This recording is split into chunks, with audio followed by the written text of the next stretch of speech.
Bien, vamos a tocar el tema fármacos oxitóxicos. Desde luego, este tipo de medicamentos, como vamos a ver en esta clase conferencia, tienen muchísimo que ver con la contracción uterina. Y desde luego, la palabra oxitóxico está vinculada, en este caso, a una hormona, a un neurotransmisor que se segrega a nivel hipofisiario. Observen ustedes algunos detalles importantes en este contexto. Este tipo de neurotransmisor tiene situaciones que muchas veces, por ejemplo, por el lado de la dama, su acción a nivel mamario facilita la eyección de leche materna. A nivel uterino facilita contractura, en este caso contracciones a nivel uterino propiamente dicho. Muchos le denominan la hormona de la felicidad y del placer y del bienestar. También tiene que ver mucho con sistema nervioso central y con nuestras emociones. En este contexto, pues hablar de oxitocina es hablar pues de un fármaco que básicamente está vinculado con la inducción, en este caso en la labor de parto. Vamos a ir observándolo cada vez con más detalles. Y no solamente ello, sino también eso, observar algunos fármacos que típicamente también imitan, reflejan alguna labor oxitóxica, como los derivados del cornezuelo del centeno, la ergometrina principalmente. Las prostaglandinas también generan contracción. Y desde luego vamos a tocar también el punto de los fármacos que bloquean las contracciones, es decir, los denominados fármacos tocolíticos, ¿sí? Aquellos que bloquean las contracciones prematuras a nivel uterino. Muy bien, entonces vamos a dar inicio en primer lugar definiendo lo que es oxitóxico. Viene de algunas situaciones etimológicas, tocos, parto, óxitos, que acelera. Es decir, un oxitóxico es el que acelera la labor de parto. Estimula la motilidad uterina en forma selectiva, son agentes musculotrópicos directos y, ojo, la respuesta uterina no es constante, como vamos a ver. Contrae, contrae y relaja, formando contracciones. Si estamos hablando de la oxitocina, son contracciones sostenidas y rítmicas, tienen ritmo. Y dependen, desde luego, de influencia hormonal. Básicamente vamos a tocar el tema de la oxitocina, en este caso las prostaglandinas como la PGE2 y la PGF2-alfa. Los alcaloides del cornezuelo del centeno tenemos a la ergonovina y a la metilergonovina, básicamente, catalogados como oxitóxicos. Entonces, desde luego, nuestro ruta y camino va a ser orientado netamente, en este caso, a la función de estos medicamentos en una gestante. Desde luego que en las 39, 40, 41 semanas de gestación, es decir, en el tercer trimestre del embarazo, estamos observando, las etapas del trabajo de parto son etapa 1, estamos hablando de una dilatación, etapa 2, luego viene la expulsión, y la etapa 3, en este caso estamos hablando con el alumbramiento, básicamente. Entonces, en estas etapas, ¿qué es lo normal que se sucedan? Desde luego, vamos a ir observando hoy en día algunos cambios. Bueno, acá lo tenemos visualizado, la dilatación, luego, ¿qué más dijimos? La expulsión y finalmente el alumbramiento. Para que se den estas etapas de una manera normal, de una manera adecuada, desde luego hay una fuerte influencia hormonal desde el inicio de la labor gestacional. Esta labor hormonal básicamente está ligada a los estrógenos. Y vamos a observar cómo el trabajo de los estrógenos va aumentando los receptores de oxitocina y estos, al final, cuando van a permitir la liberación de oxitocina, unirse y van a facilitar, en este caso, el trabajo de parto. Todo el organismo está bien orquestado. Es por eso muy importante cuando se observa. Fíjense, el estriol, estamos hablando de un tipo de estrógeno, ¿sí? Junto al estradiol, otro derivado estrogénico. Cuando estos, ojo, son liberados, y estamos hablando, fíjense, desde un contexto denominado el hipotálamo, la hipófisis y en este caso, a nivel ovárico, que se están liberando este tipo de hormonas, van a impulsar el aumento de receptores, no solo de oxitocina, sino también de otras sustancias como las prostaglandinas. Una cosa es hablar de receptores y otra cosa es hablar del ligando. El ligando también se estimula para ser liberado desde la hipófisis posterior. Es decir, liberan oxitocina. Oxitocina más el receptor va a favorecer lo que antes ya hemos observado, el trabajo de parto, ¿sí? Dilatación, expulsión y el alumbramiento propiamente dicho. Lamentablemente, hoy en día, el tipo de trámite de este tipo de labor hormonal ya no tiene la misma mecánica, de tal manera de que el parto normal ha conllevado pues hacer situaciones del pasado.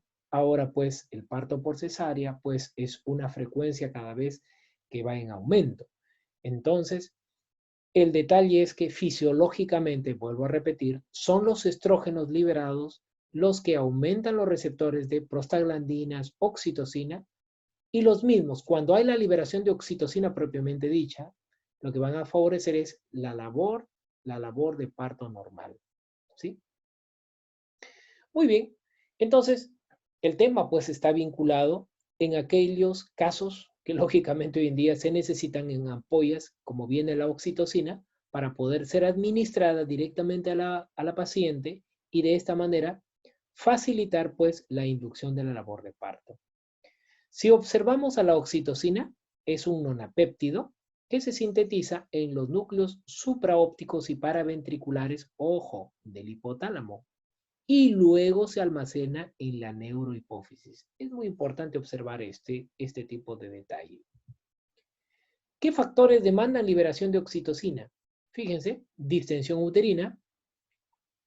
Este punto B, estimulación mecánica del útero, ojo, y de vagina. Y el C, estimulación mecánica de los pezones.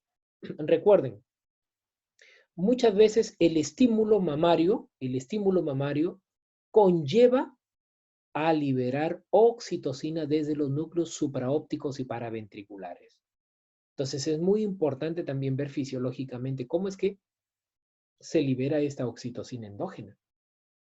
Y de la misma manera, una estimulación mecánica también a nivel uterino y a nivel de vagina también facilita la liberación de oxitocina, vuelvo a repetir, desde los núcleos supraópticos y paraventriculares. Fíjense que los estímulos emocionales son importantísimos. Cuando la dama está justamente en la semana 39, 40 y 41 y empieza la labor de parto, empiezan aquellos denominados dolores de parto, normalmente se le menciona que camine, ¿sí? Esto lógicamente va a estimular poco a poco, ¿sí? La liberación de oxitocina endógena también, ¿sí? Recuerden, es muy importante este tipo de detalles. La oxitocina que normalmente se expende, ¿sí? Farmacéuticamente, como ustedes la ven allí, viene en frasco ampolla, ¿sí? ¿Por qué no viene vía oral? La oxitocina se desnaturaliza cuando se utiliza vía oral. ¿Qué quiere decir esto? Que pierde su eficacia farmacológica. Solo viene por vía parenteral. Y eso es lógicamente la mejor situación de poder administrarla. Hacia este contexto estamos observando, ¿qué cosa? Las contracciones rítmicas. La oxitocina genera contracciones rítmicas. Y ojo, que van desde el fondo, Si observamos la capacidad uterina, ¿sí? Va desde el fondo, pasa por el cuerpo y termina en el cuello. Repito, empiezan las contracciones en el fondo, luego pasan al cuerpo y terminan en el cuello uterino. ¿Por qué se da de esta situación? Se dice que la oxitocina, cuando empiezan sus contracciones en el fondo, que son más sostenidas, más robustas, luego pasan por el cuerpo y luego terminan en el cuello, se da la triple gradiente descendente. ¿Por qué? Porque esto naturalmente facilita la expulsión del nuevo ser. ¿Por qué las contracciones se manifiestan más en el fondo? Porque el número de receptores de oxitocina están con mayor cantidad a nivel del fondo. Hay una menor cantidad a nivel del cuerpo y hay una menor cantidad a nivel del cuello uterino. Esa se da la manera, fondo, cuerpo, cuello. Y a lo largo son contracciones rítmicas, tienen ritmo, ¿sí? Son, como ustedes observarán acá, espigas que van a facilitar justamente la expulsión del feto. Aquí lo vemos un poquito más. Fíjense, así son las contracciones. Sino que aquí voy aumentando la dosis. Aumento la dosis, aumento la dosis. Es decir, las contracciones están dadas de acuerdo a la dosis. Si voy aumentando, aumento también el número de contracciones. Es muy importante, es dosis dependiente, por ende. Pero sucede si incremento demasiada la concentración de oxitocina, ya va a llegar un momento en que las contracciones cada vez se van minimizando. Es decir, se va obteniendo una contracción en meseta, una contracción tetánica. Y al observar eso, no queda otra cosa que generar, en este caso, el alumbramiento a través de cesárea. No queda otra mecánica. Por ende, es muy importante el uso racional de la oxitocina en este tipo de pacientes gestantes. Un poco aquí para observar el papel de la oxitocina. Miren, cuando la oxitocina, habíamos dicho, es liberada desde los núcleos supraópticos y paraventriculares, llega a su receptor. Este receptor, ¿quién la creó? Estábamos hablando, quien generó este receptor es, en este caso, son los estrógenos, ¿sí? Al generar los estrógenos se une el receptor a su ligando oxitocina, que lo viene por acá, por la sangre. Lo que va a generar es, fíjense, todo un modelaje bioquímico.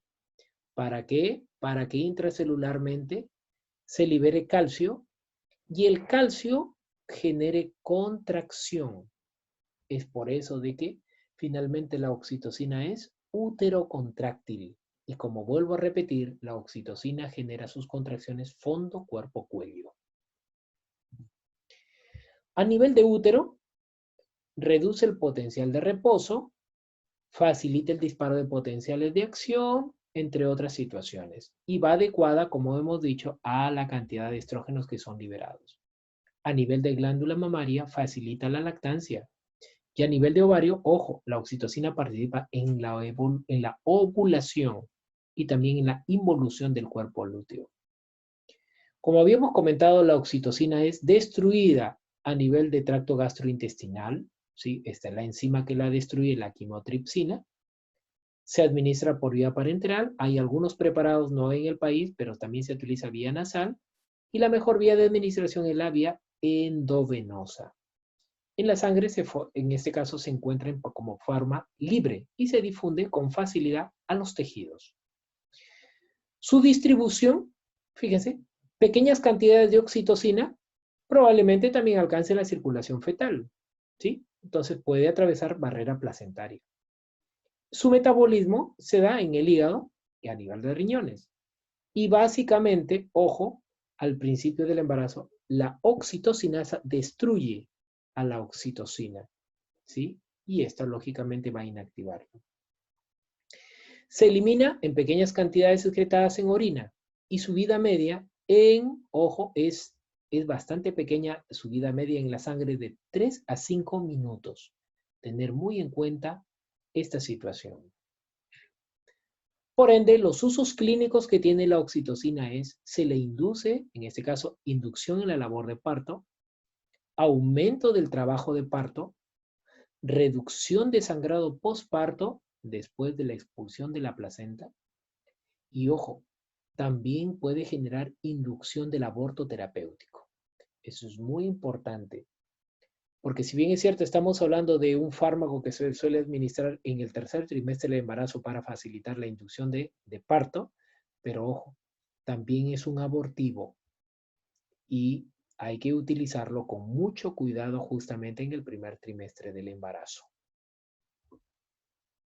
Y desde luego, quien tiene que ver ahí la mano es justamente de un médico especialista en ello. Por ende, sus efectos adversos en la mamá, en la madre, son hemorragia subaracnoidea, muchas veces, fíjense los tipos de reacciones adversas, arritmias, puede incrementar la presión arterial, también incrementar la frecuencia cardíaca, náuseas y vómitos genera, puede generar aumento de la motilidad uterina, puede generar ruptura uterina, demasiada contracción, puede generar también problemas de hemorragia por el parto a nivel hematológico y retener agua, retener líquido, generar edema. A nivel fetal, desde luego, puede generar a nivel del sistema nervioso central, ojo, un daño cerebral muy importante. A nivel fetal puede disminuir la frecuencia cardíaca, generar contracción ventricular y arritmia. Esto es importante. También se ha visto posibilidad de generar ictericia. Hay problemas de muchas veces que hay que colocarle fototerapia a los niños cuando hacen ictericia post-oxitocina, ya que esta ictericia puede generar encefalopatía en los pequeños. Entonces hay que también tener ese cuidado. A nivel respiratorio, anoxia y genera la muerte. Algunas consideraciones clínicas en la oxitocina. Su administración se da infusión intravenosa continua, ¿sí? Se debe iniciar con dosis mínimas. Su incremento debe ser, ojo, paulatino, aritmético. Ojo, aritmético. Es muy importante ello. ¿Cuál es la situación de estar aumentando grandes cantidades exponenciales? No, se puede llegar a contracción tetánica. Y eso, lógicamente, elimina la eficacia de la oxitocina. ¿Sí? Muy bien. Y la respuesta es individual. No se puede generalizar una dosificación para todas las gestantes. ¿Por qué? Porque eso va a depender de la cantidad de receptores que se formaron durante el tiempo de vida gestacional. Y como hemos dicho, aquí entran muchos factores a tratar, desde los emocionales hasta otro tipo de situaciones. Es muy importante entonces conocer en este caso que las dosis de oxitocina se individualizan paciente por paciente. Un esquema de tratamiento, lógicamente, esquemas de tratamiento, aquí estamos hablando pues de altas dosis cuando es un trabajo de parto precipitado. Se inicia con una MU por minuto y se va incrementando, ¿sí? Cada 30 minutos. Eso desde luego se va observando, en este caso, cómo están las contracciones que tiene la paciente. Muchas veces las pacientes se quedan en dilatación 4, dilatación 3 y no mejora. Entonces, es muy importante que esta dosificación se siga teniendo las pautas de la individualización o medicina personalizada en cada paciente. Dentro de las consideraciones también clínicas, observamos que la oxitocina no debe administrarse por infusión intravenosa, ¿sí? Debe administrarse por infusión intravenosa, más no por polo. Es muy importante este detalle. Durante las infusiones prolongadas se recomienda observar signos de intoxicación por agua y, como hemos dicho, retiene y genera edema. Y tener en cuenta que cuando hay una contracción ya tetánica o sostenida, el sulfato de magnesio es una suerte de fármaco que va a servir para poder revertir esa contracción, es decir, generar una relajación del miometrio. No olvidar entonces este tipo de detalles. Infusión intravenosa es por allí donde se debe administrar la oxitocina, puede generar edema si la infusión es muy prolongada y el sulfato de magnesio, tenerlo en cuenta cuando hay una contracción sostenida tetánica. El siguiente fármaco es la ergonovina. ¿sí? O en este caso metilergonobina. Estos fármacos vienen vía oral y también vienen vía parenteral, ¿sí?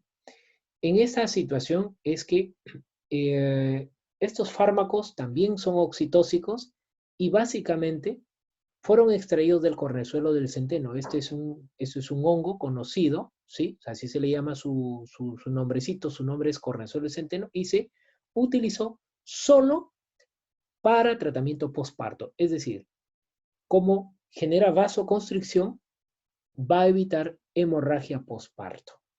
Solamente ahí.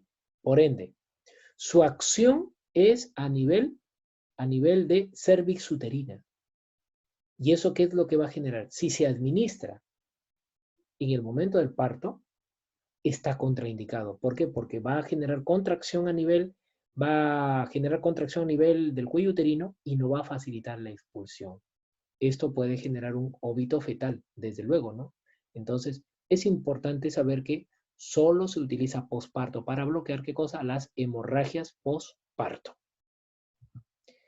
Poco aquí conociendo de estos fármacos, metilergonobina, la ergonobina, o ergometrina también le denominan, actúa a nivel de receptores alfa. Y una vez que actúa a nivel de receptores alfa, a nivel de cuello uterino, miren las contracciones que genera la ergometrina o ergonovina. Son contracciones no rítmicas. ¿Recuerdan ustedes cuando mirábamos a la oxitocina generaba contracciones rítmicas? Estos derivados del cornezuelo del centeno, llamado también alcaloides ergóticos, llamados también ergometrina, ergonovina, generan contracciones disrítmicas, no tienen ritmo, ¿sí? Entonces, por eso es que solo se deben utilizar en hemorragias postparto. Muy bien, entonces observamos que la ergonovina estimula las contracciones de útero y músculo liso vascular. Asimismo, produce contracciones uterinas seguidas de periodo de relajación, ¿sí? La droga incrementa la amplitud y la frecuencia de contracción, ¿sí? Y esto es lo importante, produce vasoconstricción, ¿sí? Por eso es que va a cerrar los vasitos sanguíneos y va a evitar la hemorragia postparto. Sin embargo, puede incrementar la presión arterial. Por eso es importante también tener siempre adecuada la toma de presión arterial post fármaco, metilergonovina o ergometrina. En este caso, su absorción es rápida después de, en este caso, una absorción vía oral o intramuscular. Y su metabolismo básicamente es hepático y su eliminación es por heces a nivel de la bilis. Observen ustedes que los usos clínicos están ligados básicamente a la prevención o a tratamiento posparto, como comentaba, es decir, hemorragia, también posaborto, debido a una atonía uterina o subinvolución. Tenemos las dosis de 0.2 miligramos intramuscular cada 2 a 4 horas, máximo 5 dosis, y en el caso también de la vía intravenosa, 0.2 miligramos solo para sangrado uterino severo. La dosis intravenosa se debe diluir 5 mililitros en solución salina. Otra situación es que si la involución uterina es muy lenta, después de unos días del parto, se administra la vía oral 0,2 a 0,4 miligramos 2 a 4 veces al día durante 7 días, que es suficiente como para terminar el tratamiento farmacológico. Dentro de las interacciones farmacológicas vemos que se puede asociar con glucósidos cardíacos, es decir, la digoxina puede aumentar la vasoconstricción. Con los anestésicos locales, es decir, lidocaína más epinefrina, puede generar más vasoconstricción. Hemos dicho que estos fármacos generan vasoconstricción, pueden aumentar, y esto hay que usar cuidadosamente.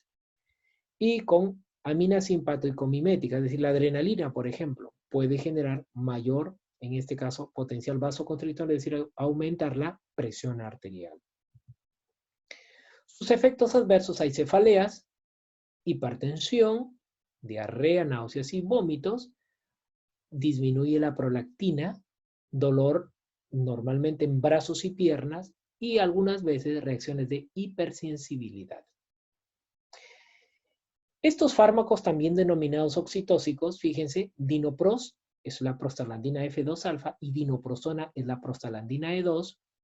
Estos fármacos, observen, se utilizan como maduradores del cuello uterino, ¿sí? Se utilizan como maduradores del cuello uterino. Esto lógicamente va a aumentar las contracciones uterinas, ¿sí? Si vemos las acciones farmacológicas, ¿sí? En los primeros meses del embarazo. Si hablamos de una situación en la cual el fármaco, en este caso, en el segundo trimestre del embarazo, puede generar aumento de contracciones uterinas. Sin embargo, la PGF2-alfa es un estimulante uterino más constante que la prostaglandina E2. ¿Sí? En un útero grávido versus un no grávido. Esto es muy importante. Recuerden ustedes que las prostaglandinas en el primer trimestre del embarazo, ¿sí?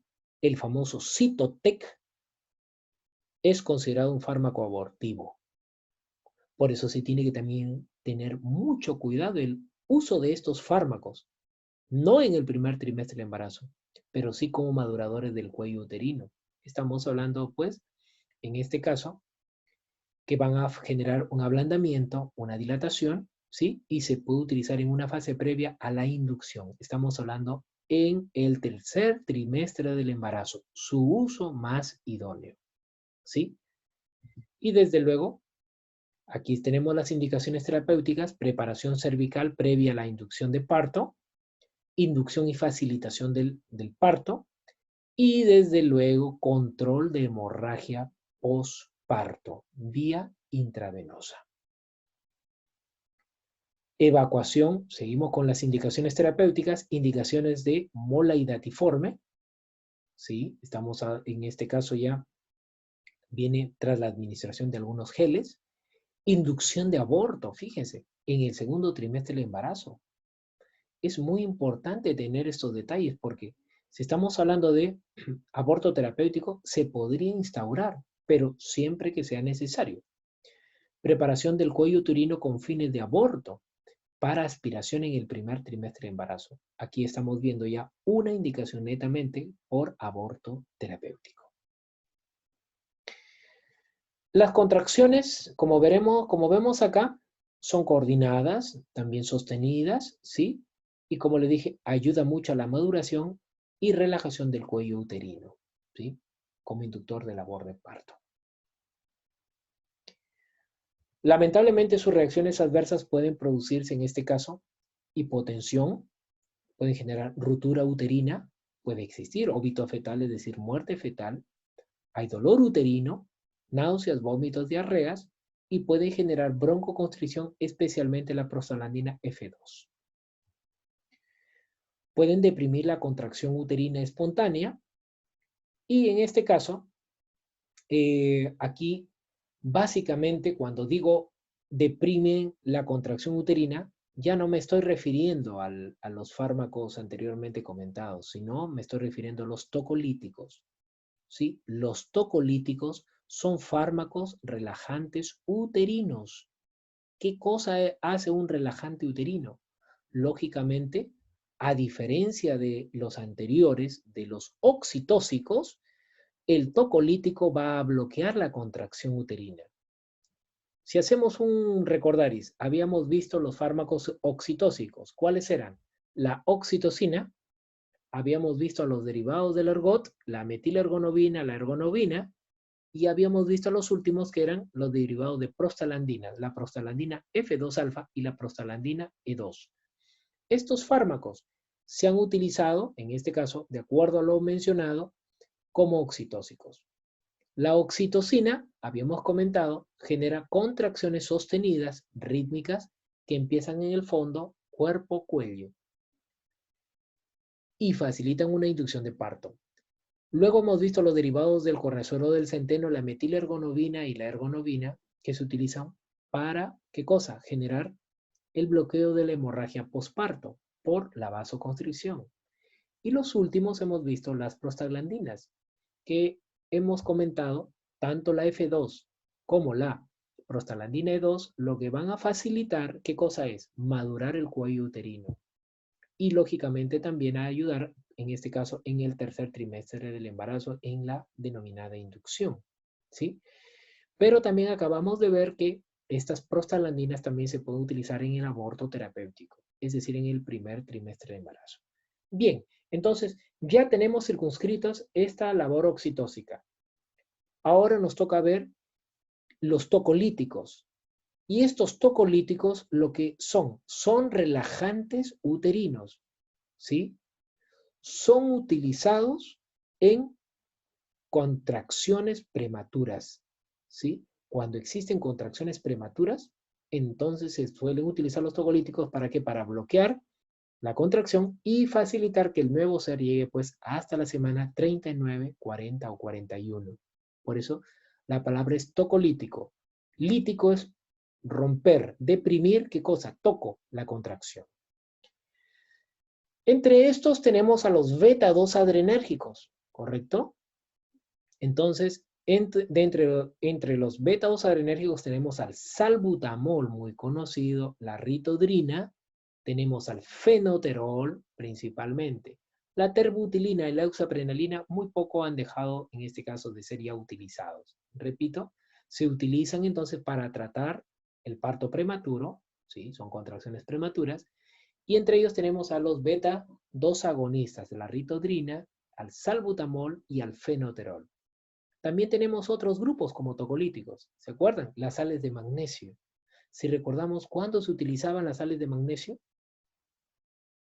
y recordamos, cuando existe una contracción sostenida tetánica por oxitocina, el uso del sulfato de magnesio es necesario para poder, en este caso, generar el basal de esta motilidad uterina, porque como contrajo, este relaja y va a facilitar, pues, ahora sí, un potencial de membrana adecuado a nivel uterino. Muy bien, el alcohol es cuestionado, ¿sí? Y los inhibidores de calcio, especialmente el nifedipino que se utiliza hoy en día. Estos estimulantes, en este caso los beta-2 adrenérgicos, estos tocolíticos, inhiben la contracción uterina, ojo, como hemos comentado, la deprimen, y su acción básicamente es por el receptor beta-2, es decir, el receptor beta-2 se halla presente a nivel uterino. Es por eso de que van a deprimir, van a generar una relajación a ese nivel. Desde luego que las reacciones adversas pueden generar, a nivel de corazón hay palpitaciones, porque hay presencia de receptores beta-2. Hay arritmias, temblor, opresión, y pueden aumentar la glucosa, es decir, generan hiperglucemia y a la vez hipopotasemia, es decir, disminuyen los niveles de potasio. Muchísimas gracias por la atención brindada.